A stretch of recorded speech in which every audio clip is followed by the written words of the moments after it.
Hi everyone, my name is Sammy. If you haven't seen any of my channel before, I am a human design specialist and I talk about human design on my channel. Today I'm going to be talking about myths in human design. It's going to be a new playlist where I break down some of the myths I think people think or have of human design. I want to start out though by kind of a disclaimer of nothing I'm saying is to offend or to disregard how you feel about something or whether or not it goes against maybe what you believe, because we all again have power of choice in this life, and I respect and love that we are all so different, and I respect and love the way that people believe in things differently as well. So if at any point, if I'm doing a video about a myth about human design and you don't agree with it or it upsets you, just shut it off. I will in no way be offended. I am not here to hurt or to harm human design. I love human design. I want to do these myth videos to clarify how beautiful human design truly is, and not, there's going to be no bashing of human design. It's more about clarifying things. But sometimes it can be hard to hear that maybe human design isn't gonna fix all your answers, and I know that a lot of us want a quick fix. So with that said, that's gonna be the first myth, is that the myth is human design is a quick fix. I see more and more nowadays people trying to do compatibility charts. What type should I be in a relationship with? Or the biggest thing I see is people putting their type as the only thing that matters. So if you're a projector, they assume that you can never speak up unless you are asked to do something, which, it's like they're not taking into account that your chart is so much more unique and so different compared to just their type. There's a lot of bias whenever you just do it that way. If you say, oh, I'm a projector, and then people immediately have bias, it's no different than me saying I'm a Gemini and you having bias and being like, oh, every astrology sign has bias, and I'm sure the more human design grows, every type is going to have bias, every profile is going to have bias, every authority is going to have bias. But I see it mainly in type, and I see mainly people only focusing on type, and that being the rule of how to do everything.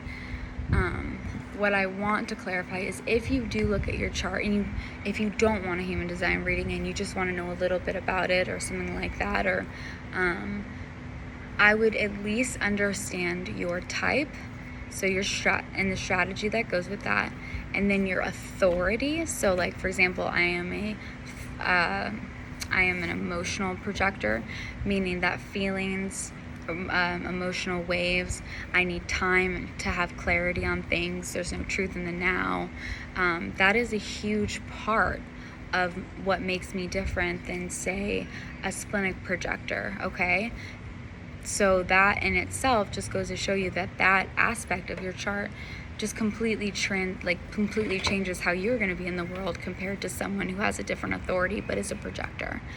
So far, the type and the authority, and then your profile is essential in my opinion. Not knowing if I talk about it enough on my YouTube channel. I'm sure some of you guys know that. Being a 5/1 emotional projector is going to be incredibly different than even a 1/3 emotional projector. Okay, so it is these three things are essential to know. And I think by at least focusing on more than just type, you are also starting to slowly understand the beauty in human design and how much it really has to offer, instead of just knowing your type, reading a blurb about it, and then, kind of half-ass following it and not benefiting it from the way that you deserve to benefit from it. Lastly, the fourth thing I would say is your incarnation cross. You can look that up or whatever, but basically it's the top four There's, if you look at a human design chart, there's going to be like little squares at the top, right? And it's going to be the top 4 numbers that make up the like 70% of your personality. And incarnation cross is basically, it's like your purpose in life. Some of them are pretty vague. Some of them are pretty straightforward. But it will be a guide, and knowing your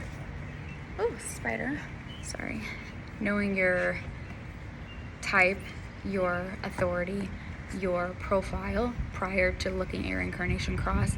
I think you'll have enough information to kind of have that intuition in whatever way you feel intuition come to you, guide you in what that might mean for you.